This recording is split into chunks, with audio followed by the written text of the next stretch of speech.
What's going on, guys? This is Rob, and if you're enjoying the content here on my channel, then make sure you hit the like button and make sure you hit subscribe so you can help decide what direction the content on my channel goes in the foreseeable future.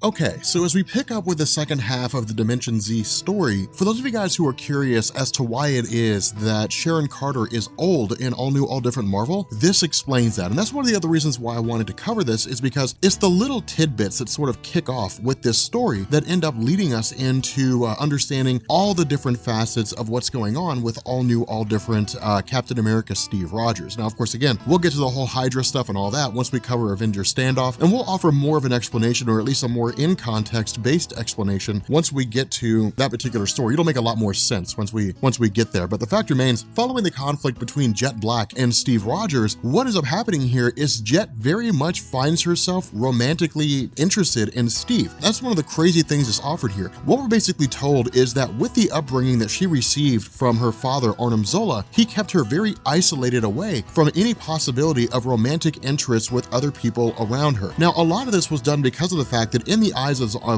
Arnim Zola, romance is inherently a distraction in the sense that it'll get in the way of actual motivations. And so because of that, in order to make sure that Jet Black functioned at her peak capacity, there could be no distractions. There could be no romantic interests or anything like that. And indeed, that's how she reached the level that she's at right now, is by not having any romance with anybody. Now, in truth, a lot of that was because of the fact that the creatures that surrounded her were just grotesque as hell. And so there was no chance of her ever falling in love with those things in the first place. But the fact remains here that with Steve Rogers, his combat prowess, the fluid nature of his movements, the fact that he fights with his heart and soul is intriguing to Jet because he's as much of a warrior as she is. So it's kind of like this romance forged in the fires of battle kind of situation. It's a little screwed up, but it's also a little romantic to a degree.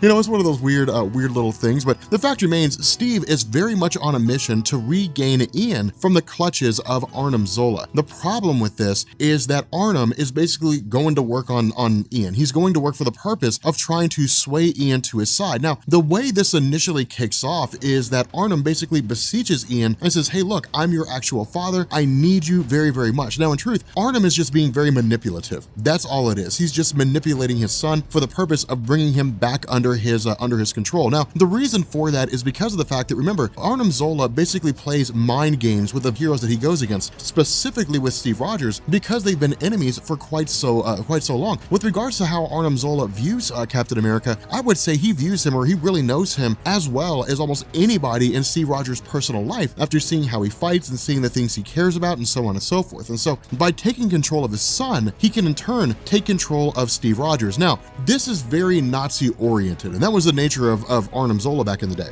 You know, a lot of those campaigns when he existed under the Nazis before he eventually defected and went over to Hydra, it was this whole idea that with the Hitler Youth, for example, you control the parents by controlling the kids. And so by basically taking over the son of Captain America, he can sway Ian to his side and then use Ian as a way to defeat Captain America. And that's exactly what happens. Now, what he does is he basically uses brainwashing. He subjects Ian to non-stop images of Captain America fighting. But what he does is he says Ian is not the first child that Captain America has taken and used for his own purposes. Of course, he points to Bucky Barnes. Now, the funny thing about this is that Rick Remender's kind of bringing in Ed Brubaker's retcons, as well as the public perception of Bucky Barnes. And what I mean is that in the old Captain America comics from the 1940s, you know, going into the late 1940s, really kind of the early 1950s, Bucky Barnes was just the traditional sidekick kid. He was the hero, or the sidekick who stumbled across Captain America, changing into his uniform, and was like, I won't tell anybody your secret if you make me your sidekick. And the two of them fought alongside forever, and then, you know, they were both kind of captured.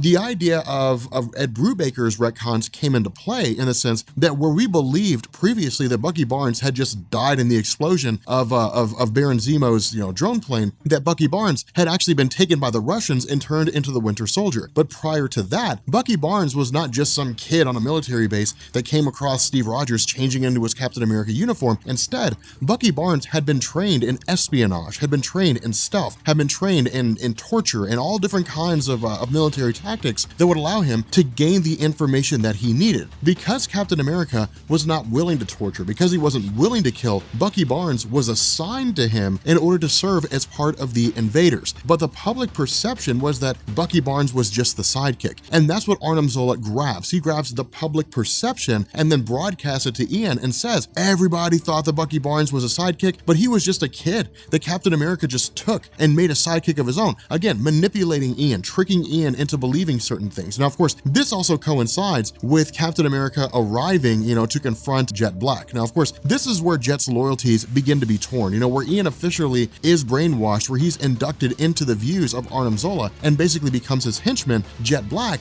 goes the opposite way. She begins to side with Captain America. And the reason why is because of the fact that he basically tells her, look at everything that's going on around you. Open your eyes. Like, Arnim Zola's a bad guy. He's enslaving races that he's created. He's torturing them for information. He wants to conquer all of reality and invade Earth. He is a bad guy. You have to see him for what he is. And when you do, then you'll know what road to take, what path to choose. Now, eventually, she makes this decision when Steve Rogers saves the life of one of the innocent Frocks that have been taken by Arnim Zola for the purpose of trying to create a new race of soldiers, trying to evolve them and make a new race of super soldiers. And so because of the bravery demonstrated by Captain America here, Jet Black ultimately sways to his side and basically betrays her father to a degree. But remember, her loyalties are torn. She's torn between her father, the man who raised her, despite the failings that he has, and Captain America, who she's in love with. And so again, it's really kind of cool to see them going back and forth, to see them kind of mishing and mashing. But ultimately, where Steve Rogers begins the process of making his way to Arnim Zola to basically conquer him, while Jet Black makes her way towards freeing all the other Frocks that have been taken prisoner, we end up having Ian jump into the fray and shooting Captain America. Now again, this is going to be kind of cool because this is Steve Rogers trying to get his son back to his side, and on the surface, Ian does not initially join him. Ian basically says, look, my name is Leopold. It's not Ian. At the same time, we also end up finding out that this entire Citadel, this base of operations, is basically just an interdimensional craft that will allow Arnim Zola to move from this Dimension Z into the main Marvel Universe and begin the process of conquering Earth after amassing all these different,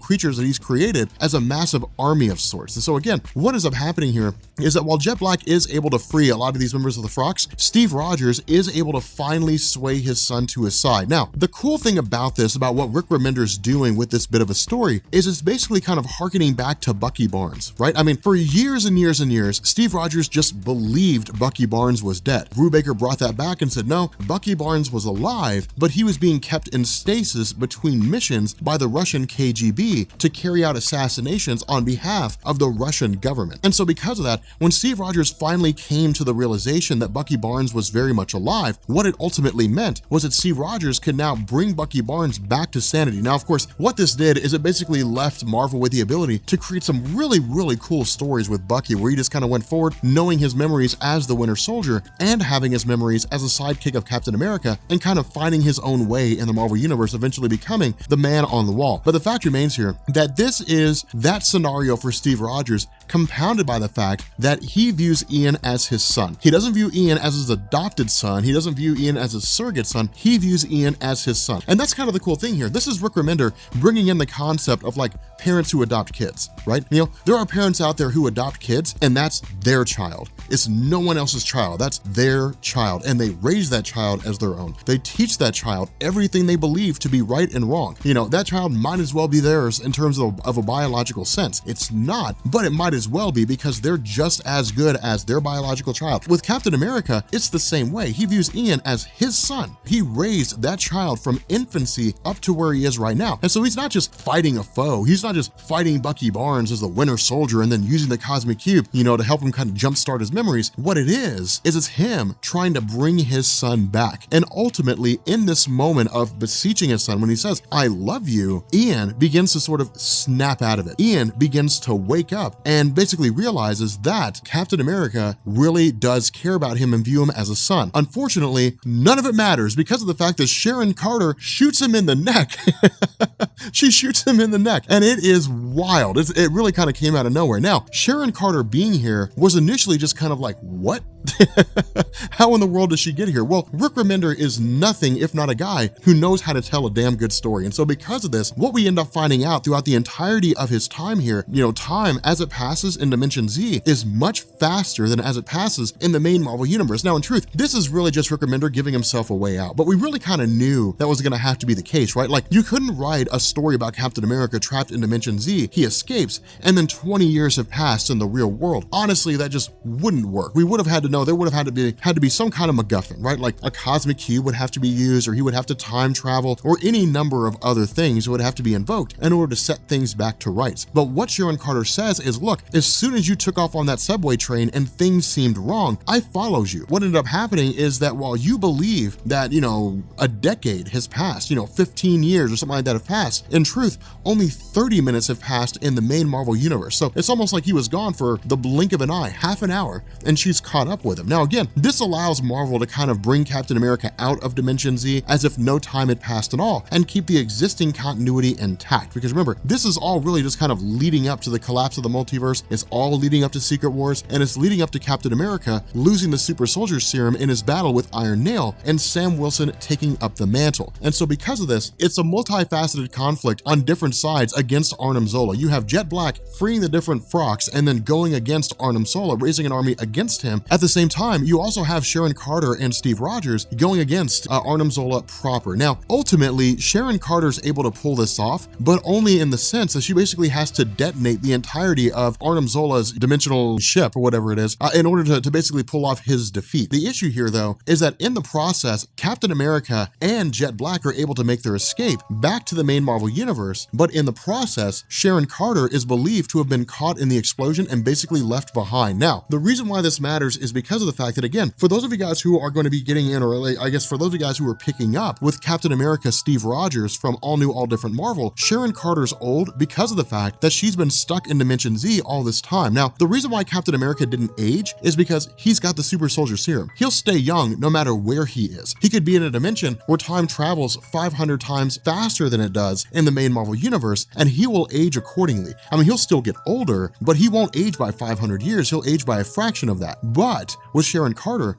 she's a person. She's a normal human being. 15 years pass in Dimension Z, 15 years pass for her. She comes out looking 15 years older. So because of that, that's the reason why she ends up popping out a great deal older than she is. Now, again, this was setting the stage for kind of removing Sharon Carter as a tried and true person that could be significant in the role of Captain America. Now, as far as, my research has gone, I haven't been able to find a reason for why Marvel would pull that off. It's not tied to the movies because Sharon Carter and Captain America are getting together in the movies. So, I mean, it wouldn't really be tied directly to that. I'm not really sure what the motivation was. I guess really it was just kind of taking him away from the role of Captain America, putting Sam Wilson in his place, and then coming back around, jump-starting his age, making him older so that both he and Sharon Carter could be together, because then he would eventually be around the same age as her. But again, it's really kind of a mishmash of ideas, a mishmash of concepts, and it works. It's just really kind of threw people off a little bit. But in any event, if you guys are new here to Comics Explained, make sure you guys hit the sub button to become part of the Rob Corps. If you guys enjoyed this video, make sure you drop a like, and yeah, I will catch you guys in the next video. Peace.